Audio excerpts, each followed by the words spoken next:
नमस्कार, स्वागत है आपका इंडिया न्यूज़ 28 में। ये बात करते हैं तमिलनाडु की कुछ खास खबरों की। तमिलनाडु के स्कूल शिक्षा मंत्री ने इरुद्यापुरम कोऑपरेटिव बैंक लिमिटेड का उद्घाटन किया और 92 लोगों को 1 करोड़ रुपए और 62 लाख रुपए का ऋण सौंपा। तमिलनाडु में सहकारी बैंक 113 वर्षों से लोगों की सेवा कर रहे हैं। इन बैंकों में 19,200 सदस्य होंगे, 46 करोड़ और अच्छा कर रहा है।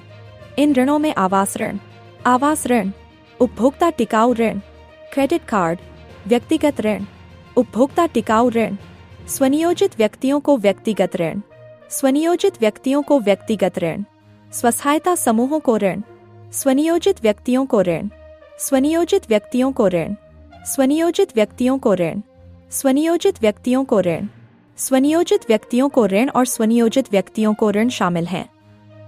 अनबिल महेश पोयामोजी ने इस संबंध में सहकारिता मंत्री पेरिया करुप्पन से अनुरोध किया। बैंक की नई शाखा कट्टूर राजप्पा नगर में स्थित है। स्कूल शिक्षा मंत्री अनबिल महेश पोयामोजी ने 1 लाख करोड़ रुपए की मंजूरी दी है। 27 लाख रुपए तिरुचि जिले में सहकारी विभाग के तहत 289 सहकारी समितियां काम कर रही हैं। तिरुवेरम्बुर निर्वाचन क्षेत्र में 10 प्राथमिक कृषि सहकारी समितियां कार्यरत हैं।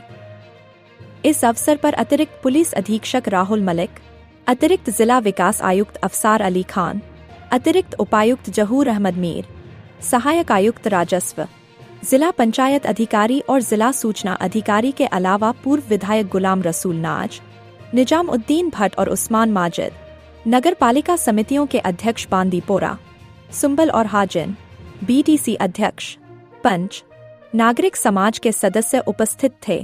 बाद में महेश ने मीडिया को संबोधित किया। त्रिची से मुख्य संवाददाता वी बालाजी की रिपोर्ट। 4 வருஷமா உங்களுக்கு தெரியும், ஒரு ஆட்சி மாற்றம் ஏற்பட்டது. தொடர்ந்து ஒவ்வொரு அமைச்சரும் நம்முடைய துறை சார்ந்து அவங்க துறை சார்ந்து தொகுதி சார்ந்து பல்வேறு கோரிக்கை நாங்கள் தொடர்ந்து வச்சுட்டு தான் இருக்கோம். அதை வலியுறுத்துகின்ற விதமாகத்தான் இந்த சொசைட்டி வந்து கொஞ்சம் பிரித்து தர வேண்டும். உங்களுக்கு புதுசாக ஒன்று வரணும்னு சொல்லும்போது சரி, புதுசாக இதுங்க காலதாமதமாகவும் விவசாயம் பொறுத்தவரைக்கும் இந்த சொசைட்டி அவங்க பிரித்து தரேன்னு சொல்லி கொடுத்து அந்த மாண்புக்கு அமைச்சர் பெரியகர் பண்ண நன்றிகள்.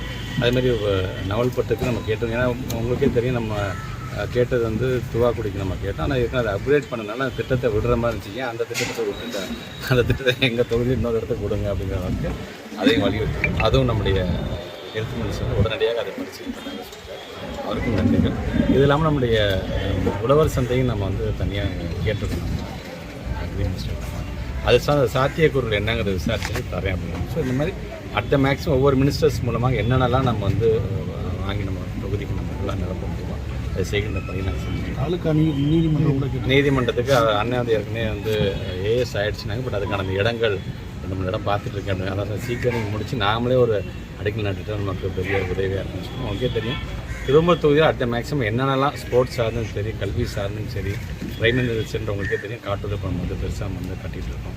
சமுதாய கூடங்கள் கட்டும்போது அது சார்ந்து நம்ம கட்டிகிட்டு இருக்கோம். இன்றைக்கும் பல்வேறு விதமான 9க்கும் மேற்பட்டுக்கின்ற திறப்பு விழா நடத்திட்டுருக்கோம். அடுத்த மேக்ஸிமம் ஒரு சட்டமன்ற உறுப்பினர் என்னுடைய தொகுதி நிதி முழுமையாக முழுவடைகிற அளவுக்கு எல்லாத்துக்கான திட்டத்தை நம்ம கொடுத்துருக்கோம். இது இல்லாமல் இப்போ நம்முடைய ராஜ்யசபா எம்பியாக நம்முடைய அக்கா கவிஞர் சர்மா அவங்கள்ட்டையும் தனிப்பட்ட முறையில் நாங்கள் நிதிகள் கட்டுவோம். இது வரைக்கும் ஒரு 2 கோடி ரூபாய் அதுக்கு இருக்கிறதாக சொல்லியிருக்காங்க.